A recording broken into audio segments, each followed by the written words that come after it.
تعارض مفسدتان روعی اعظمهما ضررا بارتکاب اخفهما. قاعدے کا مضمون یہ ہے کہ جب دو مفسدہ جمع ہو جائیں تو ایسی صورت میں کیا کیا جائے. آدمی ایسی دو حالتوں میں مبتلا ہو جائے کہ کسی ایک حالت کے ارتکاب کے بغیر کوئی چارہ کار نہ ہو، لیکن وہ دونوں حالتیں شریعت میں جائز نہ ہوں، دونوں حالتیں نقصان دہ ہوں، تو ایسی صورت میں آدمی کیا کرے؟ بالفاظ دیگر جب آدمی دو مصیبتوں میں گھر جائے تو ایسی صورت میں مجبوراً کیا کسی بھی مصیبت کا وہ ارتکاب کر لے،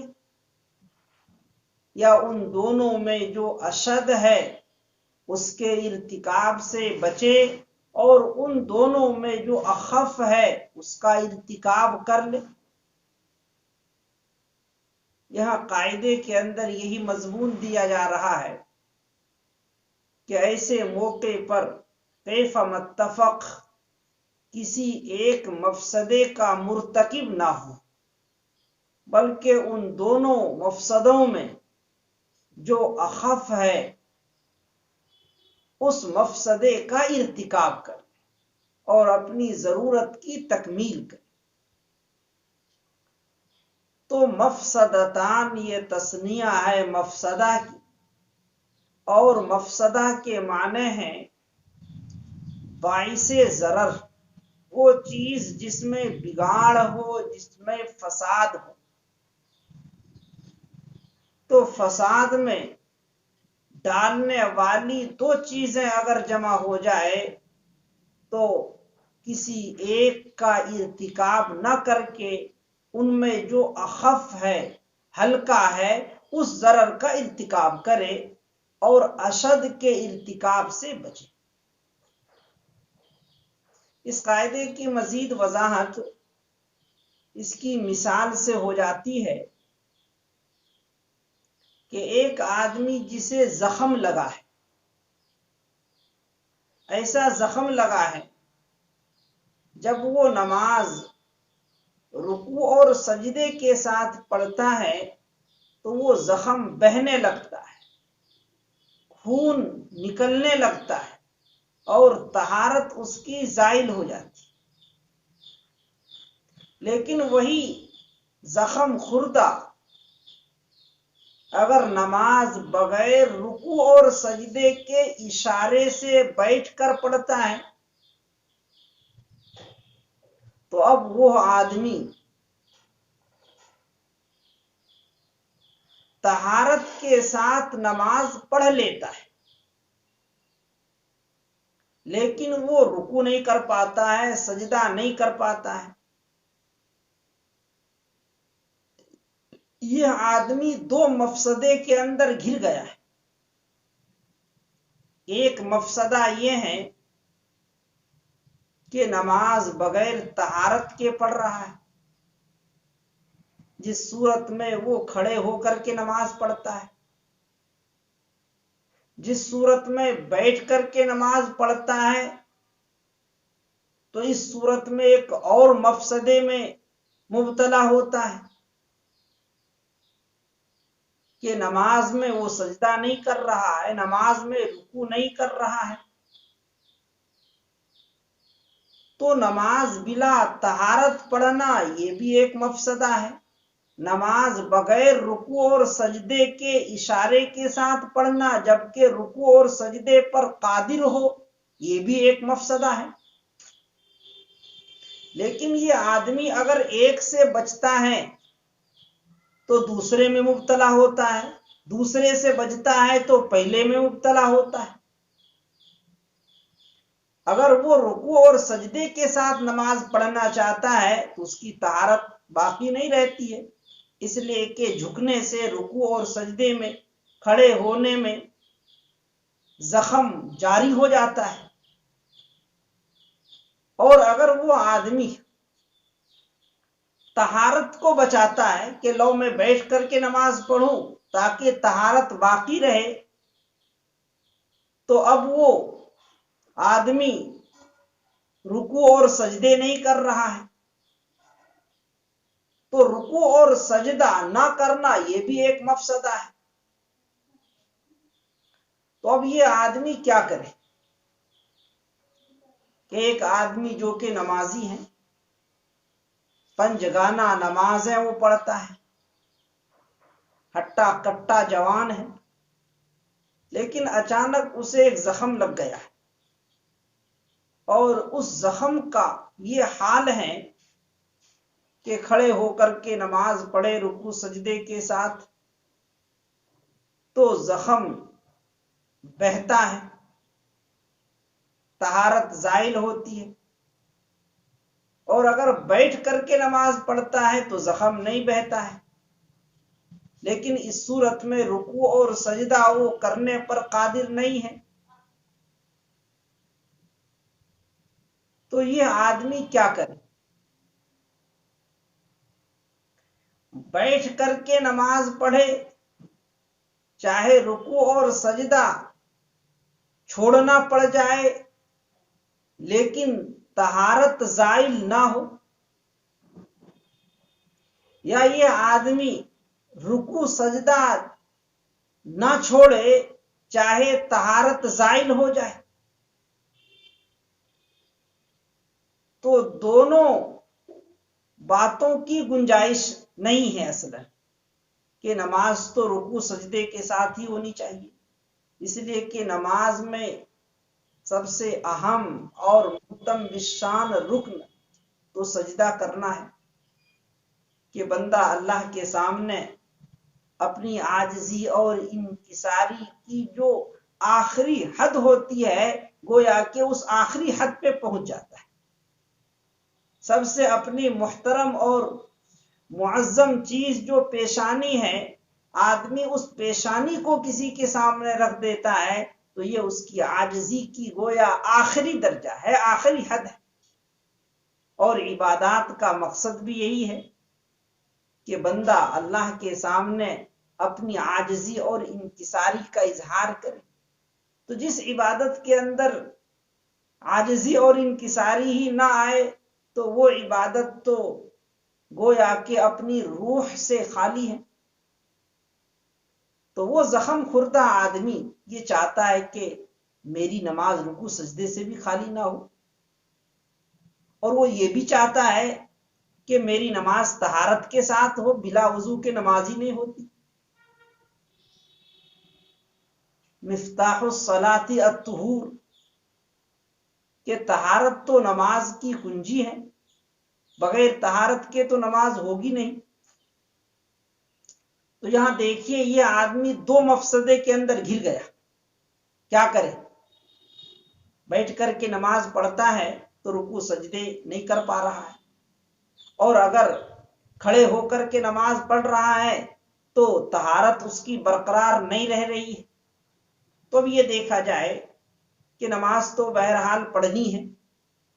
ایسا نہیں کہ نماز معاف ہو جائے گی۔ تو اب ان دونوں مفسدوں کا معائنہ کرے کہ ان میں کون مفسدے کے اندر بھاری ہے اور کون مفسدے کے اندر ہلکا ہے۔ جو مفسدے کے اندر بھاری ہو اس سے تو بچنے کی کوشش کرے اور بچے اس سے، اور جو مفسدہ تو ہیں، جو بگاڑ تو ہیں، جو فساد کا باعث تو ہیں، لیکن اس میں بالمقابل فساد کم ہے، آدمی اس کا ارتکاب کر لے۔ چنانچہ نماز بلا سجدہ زیادہ اشد ہے یا نماز بلا طہارت کے زیادہ اشد ہے؟ نماز بلا طہارت میں زیادہ مفسدہ ہے یا نماز بغیر رکوع سجدے میں زیادہ مفسدہ ہے؟ فی نفسی تو مفسدہ دونوں میں ہے کہ بغیر رکوع سجدے کی نماز نہیں ہوتی ہے جو رکوع سجدے پر قادر ہو، بغیر طہارت کی نماز نہیں ہوتی، مفسدہ تو دونوں ہیں، لیکن رکوع سجدے کے بغیر اشارے کے ساتھ نماز پڑھنے میں مفسدہ کم ہے بنسبت بغیر طہارت اور بغیر وضو کے نماز پڑھنے کی، اس لیے کہ بغیر وضو کے نماز کی کوئی صورت نہیں ہوتی،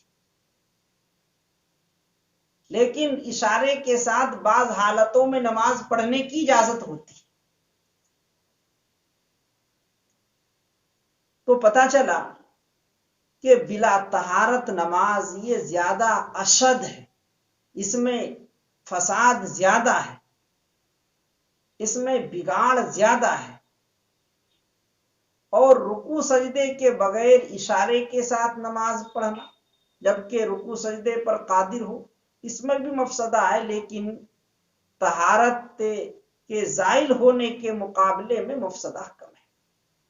لہذا یہ زخم خوردہ آدمی طہارت کو بچانے کی کوشش کرے، طہارت کے ساتھ نماز پڑھے، چاہے اسے رکوع اور سجدہ اشارے سے کرنا پڑے۔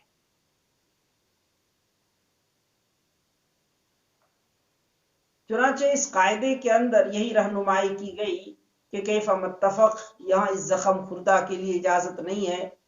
کہ وہ چاہے طہارت زائل ہو جائے وہ آدمی کھڑے ہو کر کے ہی نماز پڑھے، نہیں، بلکہ وہ آدمی بیٹھ کر کے نماز پڑھے۔ اذا تعارض مفسدتان روعی اعظمهما ضررا بارتکاب اخف، جب دو مفسدے باہم متعارض ہو جائیں، جب دو مفسدے جمع ہو جائیں تو ان دونوں میں سے بڑے مفسدے سے بچا جائے، ان دونوں میں ہلکے مفسدے کا ارتکاب کرنے کے ذریعے سے۔ اذا تعذر اعمال الکلام یحمل، قاعدے کا مضمون یہ ہے کہ حتی الامکان عاقل و بالغ کے کلام کو بامعنی قرار دیا جائے اور اس کے کلام کو بے معنی اور لغو قرار دینے سے بچا جائے۔ چنانچہ اگر کسی کلام کے حقیقی معنی مراد لینے ممکن ہو تو اس کلام کو حقیقی معنی کا جامہ پہنایا جائے اور اس کلام کو حقیقی معنی پر محمول کیا جائے، اور اگر کسی وجہ سے حقیقی معنی مراد لینے کی صورت نہ بنتی ہو، اب بھی اس کلام کو بے معنی اور لغو قرار نہ دے کر کے اس کلام کو مجازی معنی پر محمول کیا جائے۔ لیکن اگر کوئی ایسا کلام ہو کہ نہ حقیقی معنی مراد لینا ممکن ہو اور نہ ہی مجازی معنی مراد لینے کی صورت بنتی ہو، تو اب مجبور ہو کر کے اس کلام کو لغو قرار دیا جائے۔ تو یہاں دیکھیے اول وہلہ میں ہر کلام کا کوئی نہ کوئی مصداق ہوا کرتا ہے، چاہے وہ حقیقی مصداق ہو چاہے مجازی مصداق ہو۔ کلام کو لغو قرار دینے سے بچنے کے لیے حقیقت ممکن نہ ہو تو مجاز پر اسے محمول کیا جائے، لیکن اگر کوئی شکل نہ بنتی ہو تو ایسی صورت میں اس کلام کو بے معنی اور لغو قرار دیا جا سکتا ہے۔ اس کی مثال حاشیے کے اندر لکھی گئی ہے کہ ایک آدمی اپنی معروف النسب بیوی سے کہتا ہے انتی ابنتی، کہ آپ تو میری بیٹی ہیں، حالانکہ یہ بیوی ایسی ہے کہ اس کا نسب کسی دوسرے سے معروف ہے، ہر کوئی جانتا ہے کہ ان کے والد یعنی قائل کی بیوی کے والد فلاں آدمی ہے، لیکن پھر بھی یہ قائل اپنی بیوی سے کہتا ہے انتی ابنتی، کہ آپ میری بیٹی ہو۔ تو قائل کے اس کلام کو کس معنی پر محمول کیا جائے؟ حقیقی معنی پر محمول کیا جائے یا مجازی معنی پر محمول کیا جائے یا قائل کے اس کلام کو لغو قرار دیا جائے؟ کیا یہاں حقیقی معنی مراد ہو سکتا ہے؟ حقیقی معنی مراد نہ ہو تو مجازی معنی مراد لیا جا سکتا ہے۔ شوہر اگر اپنی بیوی سے کہتا ہے کہ آپ میری بیٹی ہو تو اس کے حقیقی معنی مراد لینا ممکن نہیں، اس لیے کہ یہاں بیوی کا نسب تو غیر سے معروف ہے۔ اگر یہ مجہولۃ النسب ہوتی پھر تو یہ بات ہو سکتی تھی کہ یہ اسی کی بیٹی ہو، لیکن انہوں نے خود اپنی بیٹی سے نکاح کر لیا اور اب اس کو پتا چلا ہے کہ بیٹی سے نکاح درست نہیں ہے، اس لیے وہ کہتا ہے کہ آپ تو میری بیٹی ہو۔ لیکن یہاں اس کلام کے حقیقی معنی ممکن نہیں ہے، اس لیے کہ یہاں اس عورت کا نسب تو غیر سے معروف ہے، مشہور ہے، فلاں کی بیٹی ہے تو سب کو معلوم، اور آدمی کا نسب ایک ہی آدمی سے ثابت ہو سکتا ہے، اس کے علاوے سے نہیں ہو سکتا، لہذا یہاں حقیقی معنی مراد لینا ممکن ہے۔ عمر میں یہ عورت چاہے بڑی ہو تب بھی حقیقی معنی مراد لینا ممکن نہیں، یا عمر کے اندر یہ عورت چھوٹی ہو تب بھی حقیقی معنی مراد لینا ممکن ہے۔ چنانچہ اگر اس عورت کی عمر زیادہ ہو اور مرد کی عمر کم ہو، یعنی بیوی کی عمر زیادہ ہے اور شوہر کی عمر کم ہے، بیوی کی عمر مثلا 50 سال کی ہے اور شوہر کی عمر کل 35 سال کی ہے، اب یہ شوہر کہتا ہے کہ تو میری بیٹی ہے، تو حقیقی معنی یہاں مراد لینا ممکن نہیں، اس لیے کہ بیٹی کی عمر تو کم ہوتی ہے، باپ کی عمر زیادہ ہوتی ہے، لہذا یہاں باعتبار حقیقی معنی کے اس کلام کو لغو قرار دیا۔ اور اگر عمر کم ہو، مثلا شوہر کی عمر تو 50 ہو اور بیوی کی عمر 35 ہو، اور اسی بیوی سے کہتا ہے انتی ابنتی، کہ آپ تو میری بیٹی ہو، تو اس صورت میں بھی یہاں مجازی معنی مراد لینے کی گنجائش نہیں، اس لیے کہ چھوٹی عمر اگرچہ اس بات کا امکان ہے کہ اس آدمی کی یہ بیٹی ہو، لیکن یہاں مجازی معنی کیا ہے؟ طلاق کے، کہ تو میری بیٹی ہے یعنی کیا میں نے تجھے طلاق دی، جس طرح بیٹی حرام ہوتی ہے اس طرح میں نے تجھے طلاق دے کر کے حرام کر دیا، یہ مجازی معنی ہے اس کلام، لیکن یہاں یہ مجازی معنی بھی مراد لینا ممکن نہیں، اس طور پر ممکن نہیں ہے کہ مجازی معنی مراد لینے کے لیے جو کہ طلاق ہے، یہ اس بات کو مستلزم ہے کہ پہلے سے نکاح موجود ہو۔ اس لیے کہ اگر پہلے سے نکاح ہی موجود نہ ہو، طلاق کا کوئی تصور نہیں ہو سکتا۔ پہلے نکاح کا وجود ہو، پھر اس نکاح کی بندھن کو طلاق کے ذریعے سے کھولا جاتا ہے۔ یہاں اگر واقعتاً یہ عورت اس مرد کی بیٹی ہے تو پھر تو ان دونوں کا آپس میں نکاح ہی نہیں ہوا ہے۔ اگرچہ ان دونوں نے بظاہر نکاح کیا ہو، لیکن باپ بیٹی ہونے کی وجہ سے تو نکاح ہوتا نہیں، چاہے کوئی کر بھی لے تب بھی نکاح ہوتا نہیں۔ جب نکاح ہوتا نہیں تو پھر طلاق دینے کی بھی صورت نہیں ہو سکتی۔ لہذا شوہر جو کہتا ہے کہ تو میری بیٹی ہے اور اس سے مراد لیتا ہے کہ میں نے تجھے آج طلاق دے دی، مجازی معنی، تو یہ مجازی معنی بھی مراد لینا یہ ممکن نہیں ہے، اس لیے کہ مجازی معنی میں یہ طلاق دے رہا ہے، اور مجاز اسی وقت مراد ہو سکتا ہے جبکہ وہاں کوئی علامت اور قرینہ موجود ہو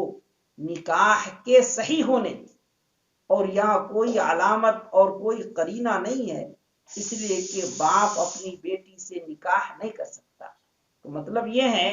کہ اس کلام کے حقیقی معنی بھی مراد نہیں ہو سکتے، اس کلام کے مجازی معنی بھی مراد لینے کی کوئی صورت نہیں ہے۔ اب اس کلام کو ملغا قرار دیا جائے گا، لغو قرار دیا جائے گا کہ شوہر کا یہ جملہ انتی ابنتی بے معنی لغو ہے، اس کا کوئی مطلب نہیں ہے، نہ اس سے نسب ثابت ہوگا اور نہ ہی اس سے نکاح کا رشتہ ختم ہوگا۔ اذا تعذر اعمال الکلام یحمل، جب کسی کلام پر عمل کرنا ممکن نہ رہے تو اس کلام کو لغو قرار دیا جائے گا۔ اذا تعذرت الحقیقت یصار الی المجاز، جب حقیقی معنی پر عمل کرنا ممکن نہ رہے تو مجازی معنی کی طرف رجوع کیا جاتا ہے۔ یہ قاعدہ آپ حضرات نے پہلے بھی اصول فقہ کی کتابوں میں پڑھا ہے، تاہم یہاں صاحب کتاب کا مقصد تمام اصول فقہ کی اصول اور ان کے قاعدوں کو یکجا کرنا ہے، اس لیے آپ اس قاعدے کو دوبارہ یاد کر لیں اور مستحضر کر لیں۔ تاہم مختصر مطلب قاعدے کا یہ ہے کہ اگرچہ ایک کلام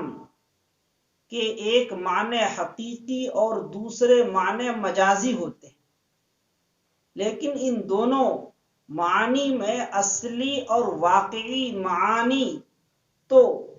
موضوع لہو اور حقیقی معنی ہی ہوا کرتے ہیں۔ اس لیے اگر کسی کلام کو حقیقی معنی پر محمول کرنا ممکن ہو تو مجاز کی طرف جانے کی اجازت نہیں ہے۔ ہاں، مجازی معنی اسی وقت مراد لیے جا سکتے ہیں جبکہ حقیقی معنی پر عمل دشوار ہو جائے۔ چنانچہ اس کی بہت ساری مثالیں آپ حضرات نے پہلے پڑھی ہے، یہاں حاشیے کے اندر بھی ایک مثال لکھی گئی ہے کہ جب کوئی آدمی قسم کھا لے لا یاکل من ہذہ النخلہ، کہ اس کھجور کے درخت کو نہیں کھائے گا، بخدا اس کھجور کے درخت کو نہیں کھائے گا، اور اگلے دن اسی درخت کو چبانے لگا۔ مسئلہ یہ ہے کہ وہ حالف اپنی قسم میں حانث ہوا یا نہیں۔ اس نے تو قسم کھائی تھی کہ کھجور کے درخت کو نہیں کھائے گا، اور وہ آج ہی کھجور کے درخت کو چبا رہا ہے۔ کہا جا رہا ہے کہ نہیں، وہ درخت کو چبانے سے حانث نہیں ہوگا، اس لیے کہ حقیقی معنی اگرچہ یہی ہے لا یاکل من هذه الحنت نخلا کا، لیکن یہ حقیقی معنی متعذر الوجود ہے کہ آدمی اس کو چباتا نہیں، کھجور کے درخت۔ اس جملے کو بول کر کے مطلب یہ لیتا ہے کہ اس درخت کے پھل کو نہیں کھائے گا، بخدا اس درخت کے پھل کو نہیں کھائے گا، زیادہ وہ پھل کھانے پر تو ہانس ہوگا، درخت کو چبانے سے وہ ہانس نہیں۔ بالفرض جس درخت کے بارے میں کہا ہے لا یاکل من هذه الشجرہ، اگر وہ درخت پھل نہ دیتا ہو تو ایسی صورت میں وہ ہانس اس وقت ہوگا جبکہ اس درخت کی لکڑی کو فروخت کر کے اس کے پیسے اگر کھاتا ہے، پیسے سے چیزیں خرید کر کے کھاتا ہے تو ایسی صورت میں وہ ہانس ہوگا۔ تو یہاں دیکھیے لا یاکل من هذه الشجرہ کا جو حقیقی معنی ہے وہ ہے نفس درخت کو چبانا، لیکن چونکہ یہ دشوار ہے چبانا اس لیے یہ حقیقی معنی متروک ہے اور اس کلام کو مجازی معنی پر محمول کیا گیا ہے، اور مجازی معنی اس درخت کے پھل کھانے ہیں، اور اگر پھل نہ آتا ہو تو درخت کی ٹہنیاں، شاخیں، لکڑیاں بیچ کر جو پیسے حاصل ہوں ان پیسوں کو استعمال کرنے پر وہ ہانس ہوگا۔ اذا تعذرت الحقیقت یصار الی المجاز، جب حقیقت پر عمل دشوار ہو جائے تو مجاز کی طرف رجوع کیا جائے گا۔ اذا زال المانع عاد الممنوع، قاعدے کا مضمون یہ ہے کہ جو کام کسی رکاوٹ کی وجہ سے جائز نہ ہو، اگر وہ رکاوٹ زائل ہو جائے تو ایسی صورت میں وہ کام جائز قرار پائے۔ تو ایسا ہو سکتا ہے کہ کسی عارض اور کسی رکاوٹ کی باعث شریعت نے کسی چیز کو ناجائز قرار دیا، تو اب ایسا نہیں ہے کہ وہ دائمی طور پر ناجائز ہی رہے گا۔ اگر شریعت نے کسی عارض کے رہتے رہتے، کسی حاجب اور آڑ کے رہتے رہتے عدم جواز کا حکم لگایا ہو تو ایسا نہیں ہے کہ عدم جواز کا یہ حکم اب دائمی ہو جائے، حتیٰ کہ اگر وہ عارض ختم بھی ہو جائے، وہ معنی زائل بھی ہو جائے، پھر بھی وہ عدم جواز ہی کا حکم رہے نہیں۔ اصلاً بہت ساری چیزیں مباحات کی قبیل سے ہوتی ہے، جواز کی قبیل سے ہوتی ہے، لیکن اس کے ساتھ کسی معنی کے، کسی ایسی چیز کے لگ جانے کی وجہ سے جس کی وجہ سے وہ چیز ناجائز قرار پاتی ہو تو وقتی طور پر شریعت اس حاجب کی وجہ سے ناجائز کہتی ہے۔ اس کا یہ مطلب ہے کہ جب تک یہ حاجب برقرار رہے گا تو یہ عدم جواز کا حکم رہے گا، اور جب حاجز ختم ہو جائے، وہ رکاوٹ ختم ہو جائے تو ایسی صورت میں اصلی حکم جو اباحت کا ہے، جواز کا ہے، وہ اصلی حکم لوٹ کر کے آ جائے۔ چنانچہ اس قاعدے پر بہت سارے مسائل متفرع ہیں، چنانچہ یہاں حاشیے کے اندر اجمالی ایک دو مثالیں دی گئی ہے کہ کوئی شخص نابینا ہو اور نابینا ہونے ہی کے زمانے میں کوئی واقعہ اس کے پاس میں پیش آیا، اس کے سامنے ہی پیش آیا، جس واقعے کو انہوں نے محسوس کیا، اگر وہ نابینا اس واقعے کی گواہی قاضی کے سامنے دینے لگے تو اس کی گواہی قابل قبول ہوگی یا نہیں؟ کہا جا رہا ہے کہ اس کی گواہی قابل قبول نہیں ہوگی، اس لیے کہ یہ مشاہدہ کرنے کی صلاحیت رکھنے والا نہیں۔ یا کوئی غلام ہے، غلامی کے زمانے میں کوئی واقعہ ان کے سامنے پیش آیا، وہ قاضی کے سامنے اس واقعے کی گواہی دے، اس کی گواہی قابل قبول نہیں۔ کوئی نابالغ بچہ ہے، نابالغی ہی کے زمانے میں کسی حادثے کا وہ مشاہدہ کرتا ہے، اس حادثے کے تعلق سے گواہی کی ضرورت پیش آئی ہو، وہ بچہ قاضی کے سامنے جا کر کے گواہی دیتا ہے، اس کی گواہی قابل قبول۔ کیوں؟ اس لیے کہ بچے کے اندر نابالغی یہ معنی ہے گواہی کی قبول ہونے سے، غلام میں غلامی یہ معنی ہے اس کی گواہی کے قابل قبول ہونے سے۔ یہی حال ہے نابینا کا، کہ ان کا نابینا ہونا یہ گواہی کی قبولیت کے لیے معنی ہے۔ آئندہ چل کر کے بچہ بالغ ہو جائے، پھر قاضی کے یہاں جا کر کے گواہی دے اسی واقعے کی جس واقعے کا مشاہدہ اس نے بچپنے میں کیا تھا۔ غلام اسی واقعے کی گواہی دے جس کا مشاہدہ انہوں نے غلامی کے زمانے میں کیا تھا، لیکن اب وہ آزاد ہو چکا ہے۔ اسی طرح وہ نابینا جو اب بینا ہو چکا ہے، لیکن نابینا ہونے کے وقت میں جو واقعہ انہوں نے محسوس کیا تھا اس کی وہ گواہی دیتا ہے، تو اب ان سب کی یہ گواہی قابل قبول ہے۔ تو یہاں دیکھیے ان سب کی گواہی ایک عارض اور معنی کی وجہ سے قابل قبول نہیں ہو رہی تھی، لیکن جب وہ موانع اور وہ رکاوٹیں ختم ہو گئی تو قاضی کے یہاں ان سب کی گواہی قابل قبول ہو رہی ہے۔ اذا زال المانع عاد الممنوع، جب مانع زائل ہو جائے تو ممنوع یعنی جس چیز سے روکا گیا تھا وہ لوٹ آئے گا، اور ممنوع کا لوٹ آنا یعنی اس کا غیر ممنوع ہونا،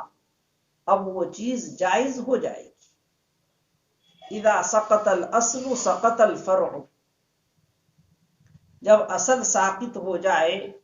تو فرع بھی ساقط ہو جائے گا۔ اصل اس چیز کو کہتے ہیں جو اپنے وجود میں غیر کا محتاج نہ، جو اپنے وجود میں اصل ہو، اور فرع اسے کہا جاتا ہے جو اپنے وجود میں مستقل بذات نہ ہو، بلکہ وہ اپنے وجود میں غیر کا محتاج ہو۔ چنانچہ یہاں اصل اور فرع کے حوالے سے یہ وضاحت کی جا رہی ہے کہ جب اصل سے کوئی حکم ساقط ہو جائے تو فرع سے بھی حکم ساقط ہو جائے گا، لیکن اگر فرع سے کوئی حکم ساقط ہو جائے تو اصل سے حکم ساقط نہیں ہوگا۔ چنانچہ یہاں اس کی مثال دی جا رہی ہے کہ ایک دائن مدیون کو بری کر دیتا ہے قرضے سے، جس مدیون کا کوئی دوسرا کفیل بنا ہو۔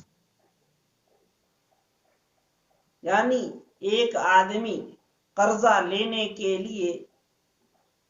ایک سیٹھ کے پاس جاتا ہے، سیٹھ کہتا ہے کہ میں تمہیں قرضہ تو دے دوں گا، لیکن تم کوئی اپنا گرانٹر لے کر کے آؤ، کفیل لے کر کے آؤ، جو ضمانت لے کہ اگر یہ قرضہ نہیں دے گا تو میں قرضہ چکانے کا ذمہ دار۔ یہاں مدیون اصیل ہے، قرضہ لینے والا یہ اصیل ہے، اصل آدمی ہے کہ قرضہ اصلاً اسی کے ذمے چکانا ضروری، اور دوسرا جو اس کی طرف سے ذمہ دار بن رہا ہے، کفیل بن رہا ہے، یہ فرع ہے کہ یہ اگر نہیں دے گا تو میں دے دوں گا۔ تو اصلاً قرضہ واجب کس پر ہے؟ مدیون پر، اس لیے وہ اصیل ہے، وہ اصلی آدمی جس پر اصلاً قرضہ ادا کرنا واجب، اور اس کی طرف سے جو گرانٹر اور ذمہ دار بنا ہے، جس کو فقہا کی اصطلاح میں کفیل کہتے ہیں، یہ فرع ہے، اس پر اصلاً قرضہ واجب نہیں، لیکن ضمانت لینے کی وجہ سے، کفیل بننے کی وجہ سے ضمناً اس کے اوپر بھی قرضہ واجب ہو گیا، لیکن یہ فرع ہے۔ اگر دائن مدیون یعنی اصل کو بری کر دے کہ بھئی چلو جو قرضہ تیرے اوپر تھا میں نے معاف کر دیا، اب کفیل کی ذمہ داری بھی ختم ہو جائے، لیکن اگر وہ مدیون کو بری نہ کر کے وہ کفیل کو بری کر دے، گرانٹر کو بری کر دے کہ بھئی آپ کی کوئی ذمہ داری نہیں، میں ان سے قرضہ وصول کر دوں، تو اس صورت کے اندر اصیل مدیون بری نہیں ہوگا۔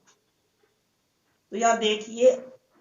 اصیل اصل کو بری کرنے سے فرع بھی بری ہو رہا ہے، لیکن فرع کو بری کرنے کی وجہ سے اصیل مدیون بری اس ذمہ نہیں ہوگا، چاہے قرضہ دینے والا دائن کفیل کو بری کر دے،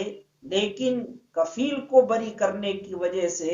اصیل مدیون بری اس ذمہ نہیں ہوگا، علی حال ہی اس کا ذمہ مشغول ہی رہے گا۔